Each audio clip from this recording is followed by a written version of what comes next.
yang akan kalian pelajari dalam satu semester ini, minggu kemarin kita udah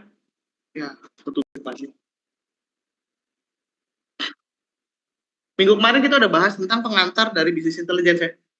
Kita udah bahas tuh ya. Nah, yang sekarang itu kita akan bahas tentang kode etik dari penggunaan data dan informasi.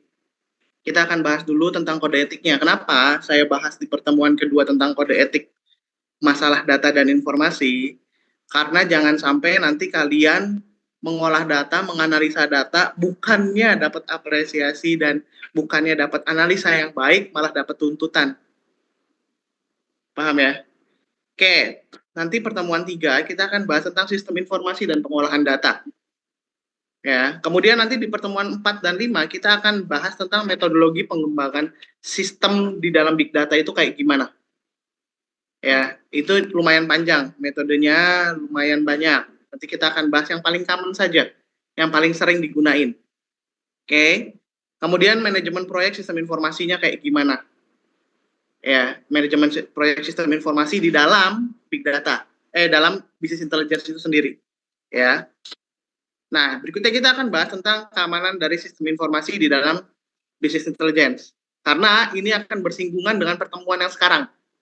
Pertemuan sekarang kita akan bahas sedikit tentang security, tentang data ya. Kita akan bahas sedikit. Nanti untuk masalah lebih panjangnya kita akan bahas di bab 9. Kemudian pertemuan 10 dan 11 kita akan mainan tentang manajemen data dan arsitektur data. Sebenarnya introduce-nya ini udah ada di mata kuliah database. Harusnya introduce-nya udah ada di dalam mata kuliah manajemen database ya, baik itu manajemen data ataupun arsitektur database itu sendiri. Harusnya udah ada, harusnya udah pernah dipelajari. Ya, nanti kita akan bahas lebih panjang di pertemuan 10 dan 11. Dan pertemuan 12 dan 13 kita akan bahas tentang big data itu sendiri, kemudian teknologi pendukung dari business intelligence-nya apa. Teknologi pendukung dari business intelligence nanti kita akan, intinya adalah dalam pertemuan ini adalah teman-teman bisa membuat sebuah dashboard yang baik, membuat sebuah dashboard yang bisa interpretatif, artinya bisa menjelaskan keseluruhan dari datanya tuh apa dengan jelas dan mudah dipahami sama orang. Nanti kita akan pakai yang namanya Microsoft Power BI. Teman-teman nanti download di laptopnya, di device-nya, download Power BI desktop. Ya, silakan di-download Power BI desktop. Downloadnya di mana? Di Microsoft Store. Nyambung nggak Windows-nya sama Microsoft account? Nyambung kan? Kalau yang bajakan pasti nggak nyambung. Nyambung kan? Ya, kalau yang nyambung enak, tinggal dari Microsoft Store download aja 800 MB-an sekitar. Nggak gede lah 800 MB. Ya. Oke, yang terakhir nanti materi terakhir itu adalah tentang evaluasi kinerja dari sistem business intelligence itu seperti apa? Evaluasi kinerjanya tuh kayak gimana? Ya, kita akan bahas tentang, kalau kita udah punya dashboardnya. Dashboardnya ini benar meyakinkan apa enggak? Jangan sampai bikin orang nggak percaya. Gimana caranya bikin orang percaya bahwa dashboard ini adalah sesuatu yang benar? Dievaluasi.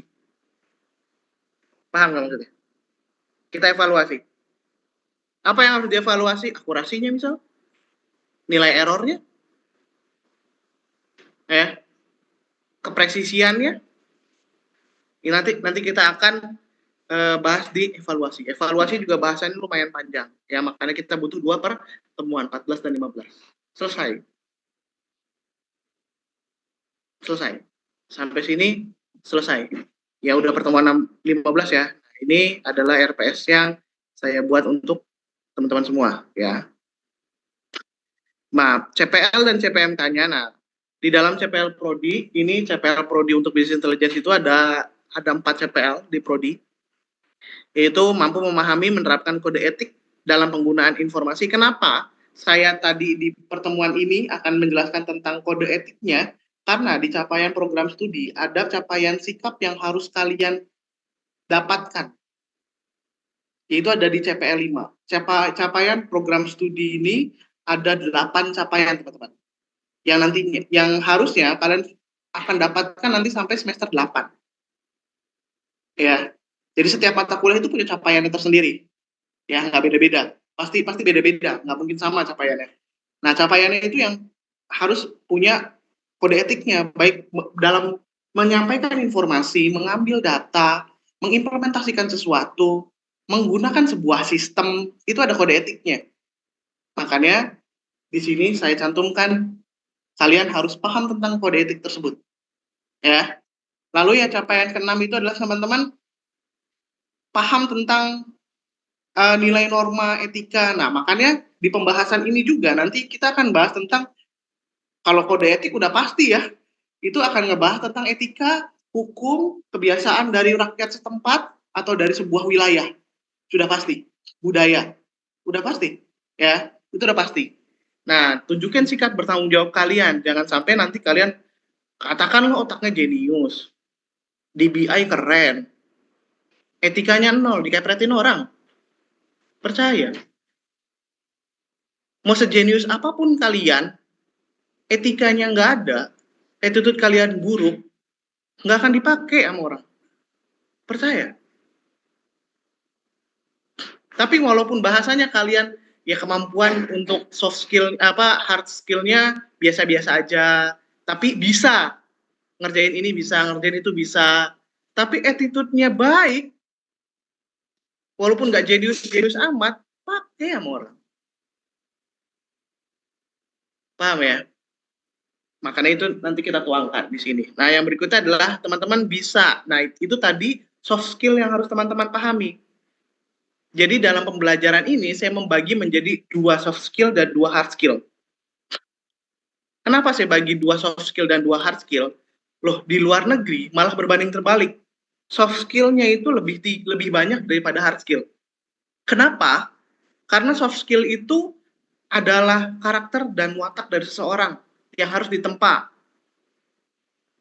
Hard skill itu kamu di YouTube di rumah bisa. Sambil nonton tutorial bisa. Tanpa harus ada yang mengarahkan sebenarnya jalan. Nggak percaya? Kalian beli handphone, manual booknya dibaca nggak? Buktinya bisa. Tanpa harus ada yang mengarahkan. Hard skill-nya jalan. Bener ya? Tapi apakah kalian bisa menerapkan attitude kalian kalau berbicara di handphone kalian? Enggak. Harus ada yang ngarahin. Paham ya? Bedanya soft skill dan hard skill di sini ya. Makanya dibutuhkan.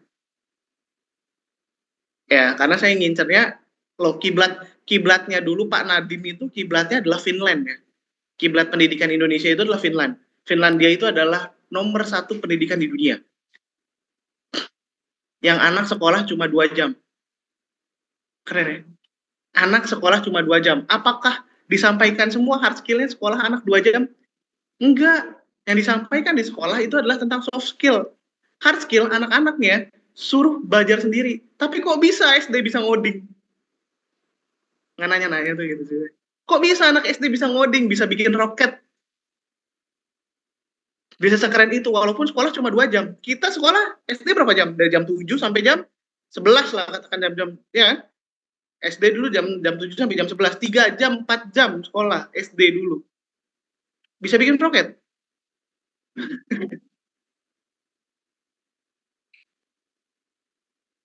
Nggak usah SD 3 jam. Kalian SMA berapa jam sekolah? Dari jam 7 sampai jam 2. Jam 4. Jam 7 sampai jam 4. 9 jam. Bisa bikin roket?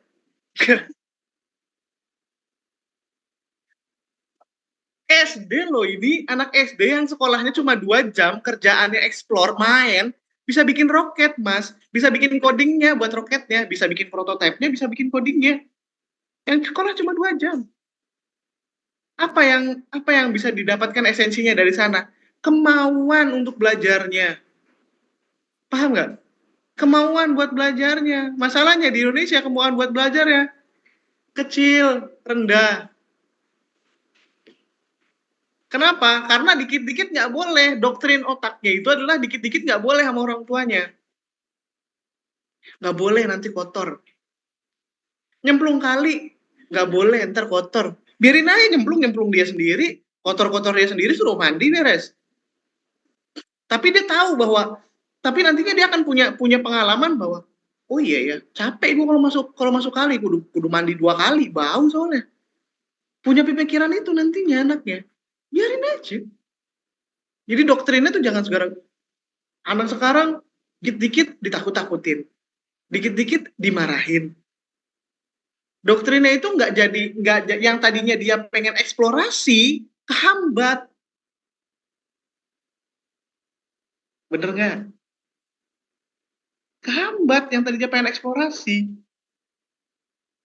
Paham ya? Nah ini doktrin-doktrin yang teman-teman kalau bisa diubah lah. Mulai sekarang generasi ke depan jangan ditakut-takutin kayak gitu. Kayak anak nggak mau makan, ntar diculik loh kalau nggak mau makan. Siapa yang mau nyulik anak kalau nggak mau makan? Mikir nggak sih? Siapa yang mau nyulik anak kalau nggak mau makan? Kenapa nggak kasih realita aja? Kamu nggak makan perutmu sakit. Nggak mau makan juga biarin sampai perutmu sakit nangis paling. Baru kasih makan. Akan mikir tuh dia. Oh iya, main lumpur, main apa segala macam, dikit-dikit jangan main ke sono. Udah setannya. Makanya doktrin orang Indonesia sama setan takut. Benernya. Sama tempat yang gelap dikit aja udah takut. Di sini jam 8 malam aja kalian jalan sini. Doktrin udah pasti takut, bener. Doktrin udah pasti takut karena dari kecil itu doktrinnya. Nah itu dihilangkan. Soft skill itu hilangkan. Soft skill yang nggak perlu mah. Itu soft skill yang nggak perlu, nggak usah.